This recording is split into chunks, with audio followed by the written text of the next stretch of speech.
नमस्कार मित्रों, मैंने कोरोना पर अलग अलग वीडियो जारी किया तो मित्रों का फ़ोन आता है तो वो जो प्रश्न पूछते हैं उसका जवाब मैं अलग वीडियो बना के हमेशा देता हूँ। तो आज भी मैं एक प्रश्न का जवाब देने के लिए ये वीडियो बना रहा हूँ। तो मित्र का फ़ोन आया कि अभी कोरोना वायरस से ज़्यादा खतरनाक कोरोना का डर का वायरस हो गया। कोरोना का डर जो है ये कोरोना के वायरस से भी ज़्यादा खतरनाक साबित हो रहा है।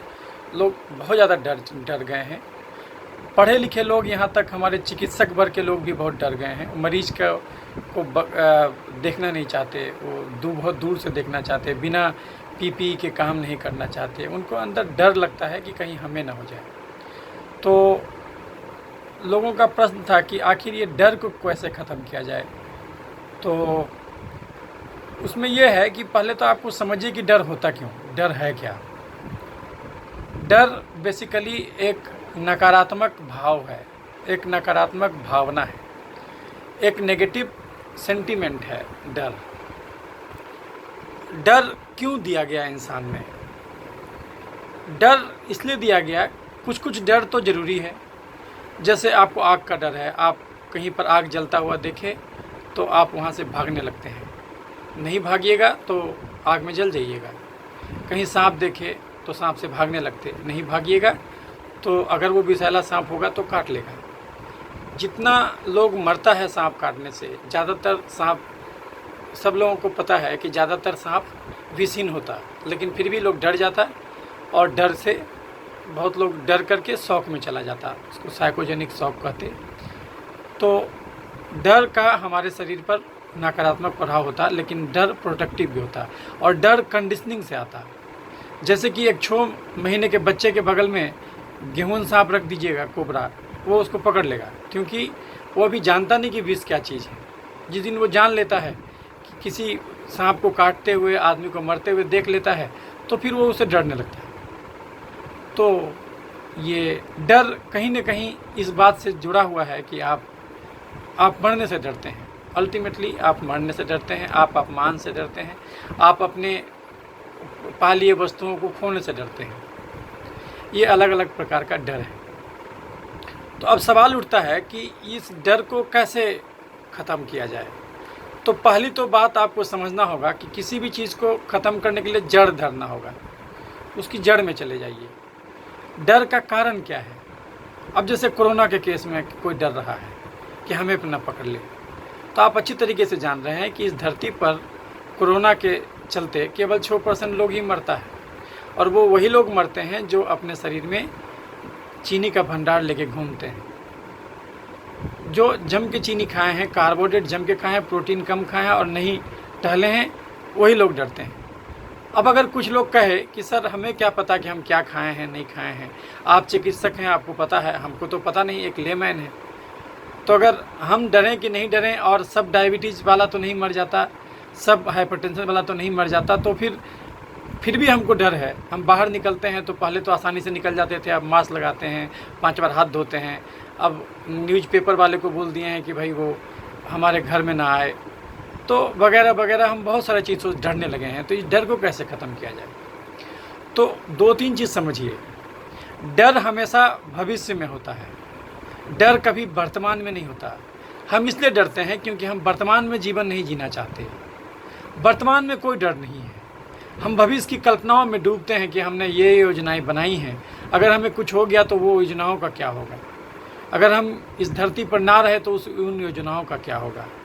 तो डर हमेशा तभी पैदा होता है जब हम वर्तमान में नहीं जीना चाहते, या तो भूत या तो भविष्य में जीना चाहते। अगर आप वर्तमान में जीवन बिताइएगा, कल जो होगा उसको ना आप रोक सकते हैं ना कोई रोक सकता है, उस पर आपका वश नहीं है। तो फिर आप अगर भविष्य में जीवन बिताना चाहते हैं तो फिर उसका कोई उपाय नहीं है। आपको वर्तमान ही आपके नियंत्रण में है, भविष्य और भूत आपके नियंत्रण में कभी नहीं है। तो जब आप वर्तमान में जीवन बिताइएगा तो डर कैसा? आज आपका जीवन चल रहा है, आपकी सांसें चल रही हैं, आप हमारी बात को ध्यानपूर्वक सुन रहे हैं, तो फिर डर कैसा? वर्तमान में डर कभी नहीं होता, डर हमेशा भविष्य या भूतकाल में होता है। और हमेशा हम भविष्य का जीवन जीते, हम हमेशा कल्पनाओं में जीते कि हम आगे चल के ये करेंगे। अगर हम ये वीडियो बनाएं और ये सोचें कि ये वीडियो वायरल हो जाए, हम बहुत प्रसिद्ध हो जाएं, तो फिर हम डर में जिएंगे। क्योंकि अगर हम किसी का सम्मान लेना चाहते हैं तो उतना ही गति से अपमान भी हमको मिल सकता है। उतना ही गति से अगर आप किसी का सम्मान लेना चाहते हैं तो अपमान के लिए भी तैयार रहिए। और अगर आप सम्मान लेने के टाइम में खुश हुए थे तो ये उसी समय मान लीजिए कि कोई अपमानित भी कर देगा, बुरी तरीके से कर देगा, तो उसके लिए भी आप तैयार रहिए कि आप दुखी नहीं होइएगा। चित्त को हमेशा स्थिर रखना है। जैसे एक आईना के सामने अगर सुंदर स्त्री आती है कि कुरूप स्त्री आती है, आईना को कोई फर्क नहीं पड़ता। आईना कभी नहीं बोलता कि सुंदर स्त्री को रोक लेता और कुरूप स्त्री को बोलता कि तुम चली जाओ। आईना को उससे क्या मतलब। ठीक उसी प्रकार से जीवन बिताना चाहिए। और बोलना आसान है, उसको प्रैक्टिकली करना मुश्किल है। मन, वचन और कर्म, ये तीनों में एक समान एक रूपता रखिए। ये अचानक नहीं आएगा, धीरे धीरे करके आएगा। दूसरी बात, ज़्यादातर लोग डर इसलिए रहते हैं क्योंकि उनको खुद का बोध नहीं होता।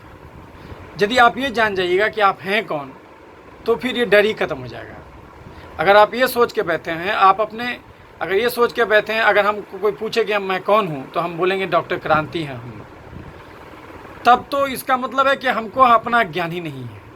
अगर हमको कोई साइबेरिया के जंगल में छोड़ दे, हमारा सारा डिग्री जला दे, उस समय हम डॉक्टर क्रांति हैं कोई नहीं जानेगा। ये हमारे पास कोई प्रूफ नहीं है।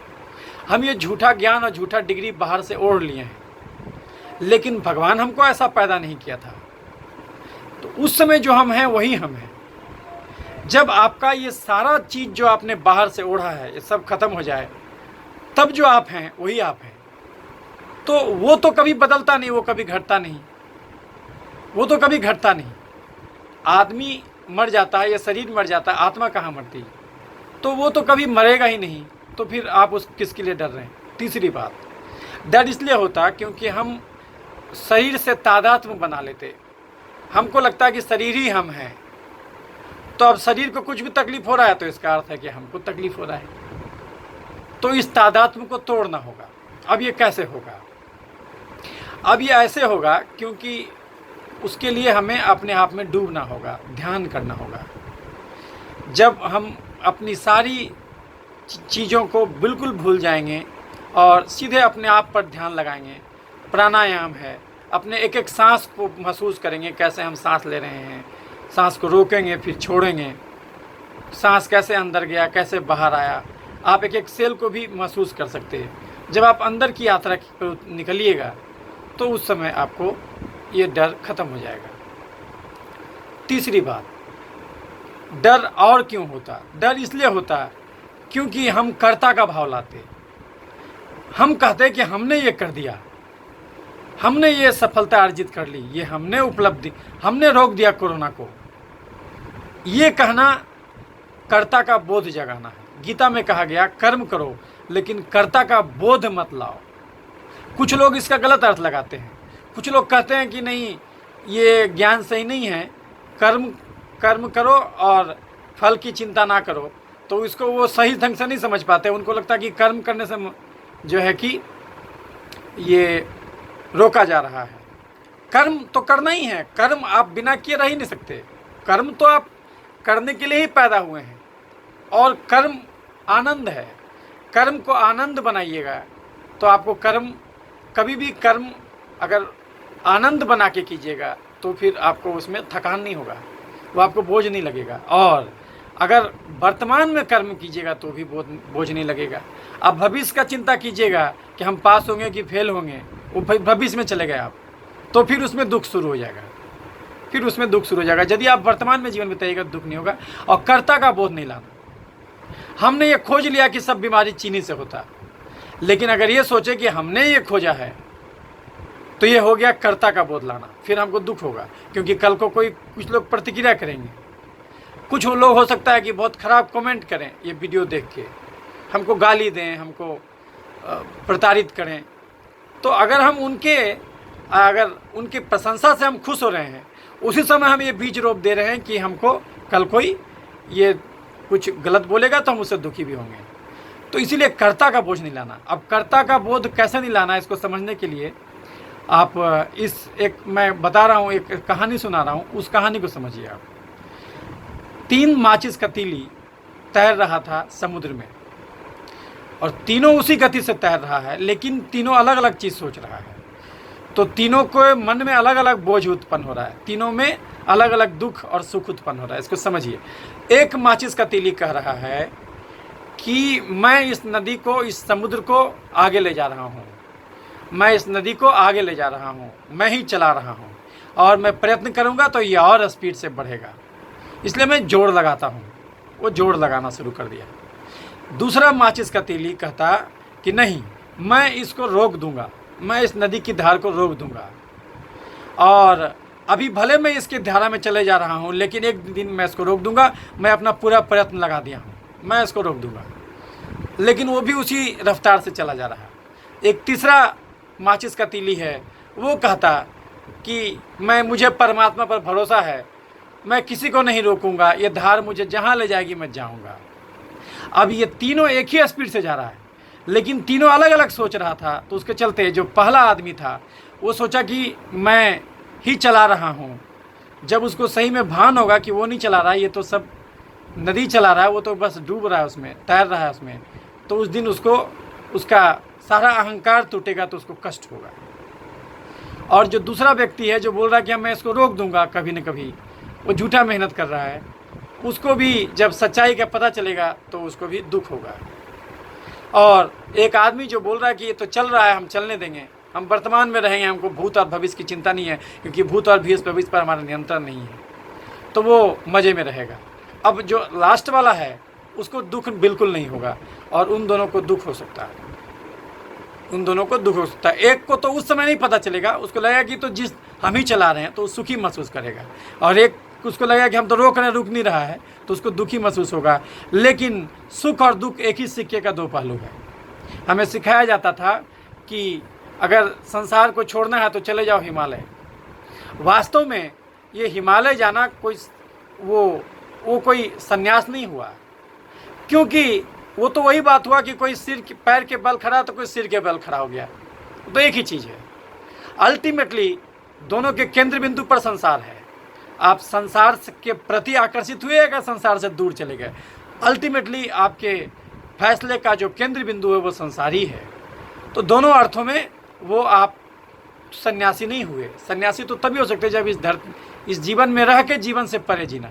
तो यदि आप कर्ता का बोध नहीं लाइएगा, आपको ये पता रहेगा कि हम कुछ नहीं किए हैं, ये सब परमात्मा किया है, तभी आप कर्ता का बोध नहीं लाइएगा, और तब फिर आपको डर नहीं होगा, क्योंकि आपको लगेगा ये हमारे नियंत्रण में नहीं, तो परमात्मा लाया है और ये परमात्मा ही हमको उबारेगा। तो हमको कभी जब कर्ता का बोध नहीं होगा तो फिर हमको डर नहीं होगा।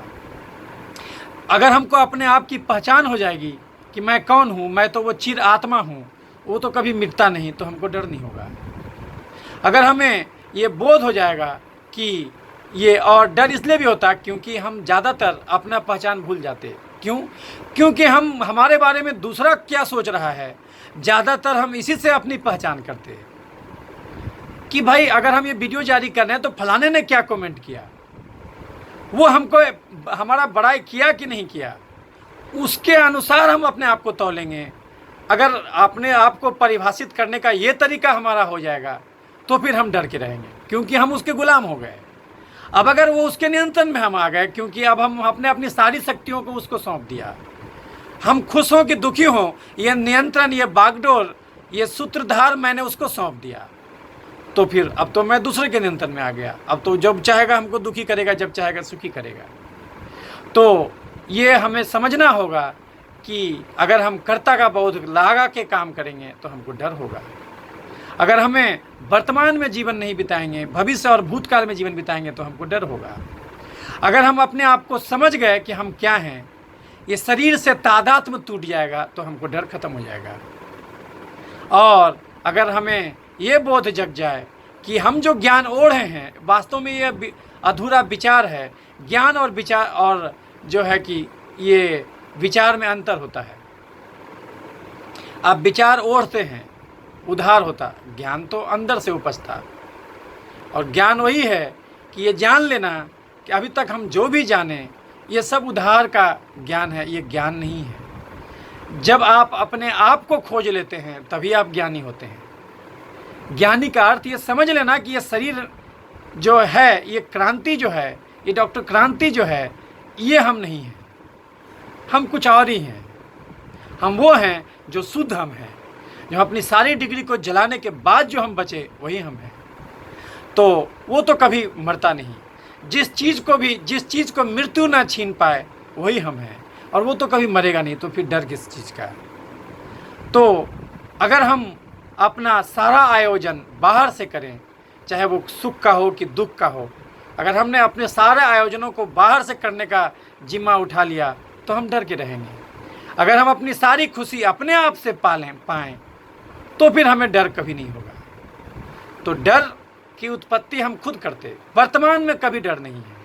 आज आप सांस ले रहे हैं, कल आप ठीक है, आप कोरोना से नहीं मरे, कल एक्सीडेंट तो हो ही सकता है। आप बाहर जा रहे हैं, कोई पागल आदमी जो गाड़ी नहीं सीखा है वो गाड़ी चला रहा है, आपको मार दिया धक्का, ऐसा तो होता ही है। तो क्या आप उसके लिए आप चलना छोड़ दीजिएगा? नहीं। तो वर्तमान में कभी दिक्कत नहीं है, वर्तमान में कभी दिक्कत नहीं, और वर्तमान ही आपके नियंत्रण में है। भविष्य और भूत आपके नियंत्रण में कभी नहीं है। तो अगर आप वर्तमान में जीवन बिताइएगा तो डर कभी नहीं होगा, डर कभी नहीं होगा। और वैसे केस में आपको ईश्वर की हर महिमा अच्छा लगेगा। फिर तो आप यही सोचिएगा जो हुआ जो अच्छे के लिए हुआ, जो हुआ जो अच्छे के लिए हुआ। इसलिए डर खुद आपने क्रिएट किया है। डर ये किसी ने थोपा नहीं है, ये आपने खुद क्रिएट किया है। आपको अगर हाथ धोना है आप हाथ धोइए, आपको अगर हाथ नहीं धोना है आप हाथ मत धोइए। दोनों केस में ये गारंटी नहीं कि कोरोना हो ही जाएगा। हालांकि सामान्य लोग आपको ऐसा नहीं बोलेगा, लेकिन ये डॉक्टर क्रांति जरूर बोलेगा। क्योंकि अगर आप चीनी नहीं खाइएगा बीमारी नहीं होगा, चीनी गिराइएगा तभी चीटी लगेगा। वायरस तो चारों तरफ भरा हुआ है, उससे क्यों डरते हैं? आप किसी सफाई कर्मचारी का जीवन देखिए जो नाली साफ करता है, क्या वो मर जाता है? क्या अभी तक आप कीचड़ साफ नहीं किए थे? क्या उस कुत्ते को नहीं जानते जो नाली का पानी पीता, क्या वो मर जाता है? लेकिन किसी पालतू कुत्ते को खिला दीजिए, बर्बाद हो जाएगा। वही बैक्टीरिया, फंगस और वायरस आपके शरीर का भोजन बनेगा अगर आप चल के खाइएगा, और वही बैक्टीरिया, फंगस, वायरस का भोजन आपका शरीर बन जाएगा यदि आप नहीं चलिएगा। चीनी का अर्थ है भगवान शंकर, जो अमृत भी है विष भी है। उतना ही लेना है जितना खर्चा करना है। जरूरत ज़्यादा लीजिएगा तो बीमार पड़िएगा। एक बहुत बड़े विचारक ने कहा था कि अब धरती पर विश्व युद्ध का जरूरत नहीं पड़ेगा। मानव जाति अपना सबसे बड़ा डायनामाइट खोज लिया, वो है चीनी, वो है कार्बोहाइड्रेट।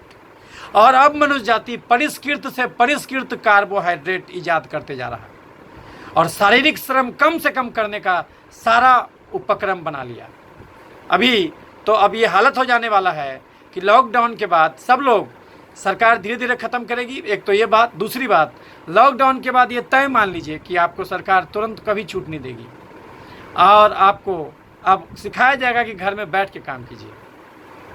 तो अब तो और शारीरिक श्रम और कम कीजिएगा, वैसे केस में एक कार्बोहाइड्रेट आपको नुकसान कर देगा। इसको ऐसे भी समझ सकते हैं, एक जलता हुआ माचिस का तीली लीजिए, उसको 3 जगह फेंकिए। एक फेंकिए बर्फ़ की सिल्ली पर, दूसरा फेंकिए सूखे हुए पत्ते के ढेर पर, और तीसरा फेंकिए सूखे हुए पत्ते के ढेर पर पेट्रोल डाल दीजिए 10 लीटर, उस पर फेंक दीजिए। एक ही जलता हुआ माचिस का तीली तीनों अलग अलग जगह पर अलग अलग ढंग से असर करेगा। अगर आप बर्फ़ की सिल्ली पर फेंके हैं तो बर्फ़ की सिल्ली पर वो जा कर के जलता हुआ माचिस का तीली खुद ब खुद बुझ जाएगा। वही माचिस की तीली को अगर सूखे पत्ते के ढेर पर फेंके हैं तो एक आध दो पत्ता को जलाएगा, फिर वो बंद हो जाएगा। और अगर आप उस सूखे हुए पत्ते के ढेर पर 10-20 लीटर पेट्रोल छिड़क दिए हैं और तब उसको माचिस का तीली को फेंकिएगा, तुरंत धधक जाएगा। तो अब माचिस की तीली को समझिए आप कोरोना वायरस। एक ही कोरोना वायरस अलग अलग मनुष्य में घुसा तो सबको डैमेज नहीं किया, किसी को ज़्यादा, किसी को कम, किसी को बिल्कुल नहीं।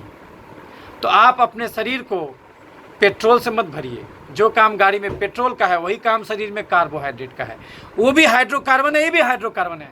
अब तो सरकार बोल रहा है, चीनी जो उपजाता ईख, उसके मजदूर को बोल रहा है कि भाई अब मनुष्य जाति को चीनी का ज़्यादा ज़रूरत नहीं है, इसलिए तुम ये ईख से इथेनॉल बनाओ, बायोफ्यूल। और उसका भी अब बोल रहा है कि उससे काम करो। और किस गंदगी की बात आप करते हैं? अब तो फीकल ट्रांसप्लांटेशन, मेडिकल साइंस इसको अपना लिया। और अब तो जो आदमी फिट है, जिसको कोई रोग नहीं, जिसका बिल्कुल सारा जांच नॉर्मल है, उस आदमी के टॉयलेट को उस आदमी में डाल दिया जा रहा है जिसको 10 साल से डायबिटीज हो, उसके आंत में डाल दिया जा रहा है, और देखा जा रहा है कि उसका बहुत सारा बीमारी ठीक हो गया। इसको बोलते हैं फीकल ट्रांसप्लांटेशन। ये मेडिकल साइंस का सबसे नया विधि, ये जो है कि विधि है, तो विद्या है। तो कहने का तात्पर्य हुआ कि आप किसको गंदगी समझते हैं। याद रखिए, बीमारी गंदगी से नहीं, बीमारी चीनी से होता है। अगर बीमारी गंदगी से होता तो उस कुत्ते को मर जाना चाहिए था जो कचरा खाता, आदमी का टॉयलेट खाता, नाली का पानी पीता। वो इसलिए नहीं मरता क्योंकि वो चलता है। ये जो गंदगी का बीज आपके दिमाग में रोपा गया, ये पूंजीवादी व्यवस्था के द्वारा डाला गया एक साजिश है। वो आपको नियंत्रित करना चाहता है, आपको बिल्कुल मशीन बना देना चाहता है, भावना शून्य, ताकि आप उसके नियंत्रण में आ जाएं और वो मज़े से अपना सारा चीज़ जो है कि वो बेचे अपना वैक्सीन। आपको पता है, आप जो जांच कराते हैं कोरोना का, एक किट यानी एक जांच का किट 4500 रुपये में आता है। अब क्या है कि डर के हर आदमी जांच कराएगा। सोचिए पूरे भारत में कितना ग्राहक तैयार कर लिया वो। अब कोई भी डॉक्टर आपका कोई भी ऑपरेशन बिना उस जांच के करेगा ही नहीं। अब आपका खर्चा बढ़ गया 4500 रुपया। अब आपको उतना खर्च करना होगा 4500 रुपया। ये पूंजीवादी व्यवस्था आपके मन में डर दे करके उस डर का उपयोग कर लिया अपने फायदे में। हम जो आपसे बात कर रहे हैं ये भी पूंजीवादी व्यवस्था के द्वारा बनाया गया मोबाइल है, लेकिन पूंजीवादी व्यवस्था से आप गुलाम होकर के वो मोबाइल का उपयोग अपने फायदे के लिए कीजिए। जो विज्ञान का विकास हो रहा है उसको अपने फायदे में यूज कीजिए। आपको पता होना चाहिए कि आप वैक्सीन नहीं भी लीजिएगा तो भी दिक्कत नहीं होगा, क्योंकि प्रकृति नेचुरल वैक्सीनेशन खुद ही कर देता है। आपको खाली अपना भोजन सुधार लेना है। हमारा शरीर हमारे भोजन से बनता है, शरीर को ठीक करना है, भोजन सुधार लेना है। तीसरी बात, चौथी, पांचवी बात, डर इसलिए भी पैदा होता है कि हम बाहर की यात्रा करते हैं। बाहर की यात्रा में आप कहाँ तक जाइएगा? विज्ञान बाहर की यात्रा सिखाता है। बाहर की यात्रा में अनंत है, आप कहाँ तक पहुँचिएगा? कहीं नहीं पहुँच सकते। कोई मंजिल हो ही नहीं सकता बाहर की यात्रा में। आप संदेह से विज्ञान का जन्म होता। आप इतना न संदेह कीजिएगा कि अंत में श्रद्धा उत्पन्न हो जाएगी, क्योंकि आप थक जाइएगा श्रद्धा करते करते। आप लॉकडाउन कितना दिन रखिएगा? 1 साल में तो कोई भी आदमी बोर हो जाएगा, कोई भी आदमी बोर हो जाएगा। तो ठीक उसी प्रकार से जब आप विज्ञान जो होता है वो प्रयोग से बढ़ता है, और प्रयोग संदेह के चलते आगे प्रयोग किया जाता है कि भाई आप संदेह किए नहीं, हम आपका बात नहीं मानेंगे। कोई बोलेगा नहीं सब बीमारी चीनी से होता, हम नहीं मानेंगे, तो फिर संदेह उस पर ट्रायल किया जाएगा। एक ट्रायल हो चुका है, PURE, प्योर स्टडी आप टाइप कीजिएगा। मानव जाति कर चुका है, वो प्रूफ कर चुका है कि हर चीज़ चीनी से होता है। लेकिन कुछ पूंजीवादी व्यवस्था के लोग थे जिन्होंने उस प्योर स्टडी को झूठा साबित कर दिया और फर्जरी स्टडी ला करके। तो खैर ये अलग मुद्दा है। कहने का हम ये समझा रहे थे आपको कि विज्ञान बढ़ता है बाहर की यात्रा से। विज्ञान बाहर की यात्रा सिखाता, धर्म अंदर की यात्रा सिखाता। विज्ञान के नज़र में 2 ही ज्ञान है, एक नोन और एक अननोन। एक ज्ञान जिसको जान लिया गया है, एक ज्ञान जिसको नहीं जाना गया है लेकिन जान लिया जाएगा। लेकिन धर्म 3 ज्ञान की बात करता, वो है नोन, अननोन और अननोएबल। एक ज्ञान जिसको आप जान ही नहीं सकते, वहीं पर परमात्मा का जन्म होता है। बहुत सारा ऐसा ज्ञान है जो आपकी आंख नहीं जान सकती, क्योंकि ईश्वर इतना बड़ा है। 50,000 तो केवल धरती है, वैज्ञानिक कह दिया कि 50,000 के आसपास धरती है। अब एक धरती में आप हैं और एक छोटा सा जीव है। अनंत जो है कि ये ब्रह्मांड है और उसमें इतने छोटे आदमी हैं, तो एक आदमी का क्या वजूद होगा? आज हम हैं, कल ये फल के रूप में लटकेगा यही शरीर। तो शरीर से तादात्म्य हो जाता है, इसलिए दुख हो जाता है। तो इसीलिए वर्तमान में रहें, वर्तमान में रहें, वर्तमान में कष्ट नहीं है। भविष्य में जीवन मत बिताएं। दूसरी बात जो है कि अंदर की यात्रा करना सीखें, ध्यान करें, मनन करें और जो है कि योगा करें। आप अपने सांसों को महसूस करें तो आप वो अंदर की यात्रा सीख जाइएगा। और कुछ भी हो आपके नियंत्रण में नहीं है कि आप मरीगा कि नहीं मरीगा, ये आपके नियंत्रण में नहीं है। जीवन भी जब जन्मे थे वो भी आपके नियंत्रण में नहीं था। जब आप मरिएगा, सो कॉल्ड ये शरीर जब मरेगा तो भी वो आपके नियंत्रण में नहीं होगा, तो भी वो आपके नियंत्रण में नहीं होगा। इसीलिए जो चीज़ आपके नियंत्रण में नहीं है उसके बारे में मत सोचिए। और नियंत्रण में तभी सोचते हैं जब आप भविष्य में यात्रा करना चाहते हैं। तो वर्तमान में जीवन बिताइए, वर्तमान में सब कुछ अच्छा है। आप चाहते हैं तो मास्क लगा के निकलिए, आप चाहते 10 बार हाथ धो के निकलिए। ये आपका व्यक्तिगत समस्या है, लेकिन इसके चलते डरिए नहीं। डरने से कुछ समस्या सॉल्व नहीं होता। और यदि आप वर्तमान में जीवन बिताइएगा तो डर कभी होगा ही नहीं, डर कभी होगा ही नहीं। तो मित्रों, आगे भी हम आपको और वीडियो से आगाह करते रहेंगे। तो अभी फ़िलहाल इतना ही। स्वस्थ रहें, हेल्दी रहें। और अगर और भी कुछ प्रश्न मन में उत्पन्न हो तो हमको ज़रूर कमेंट बॉक्स में जा कर के कमेंट कीजिएगा और प्रश्न पूछिएगा, ताकि उसका जवाब हम अगले वीडियो में आपको दे सकें। धन्यवाद।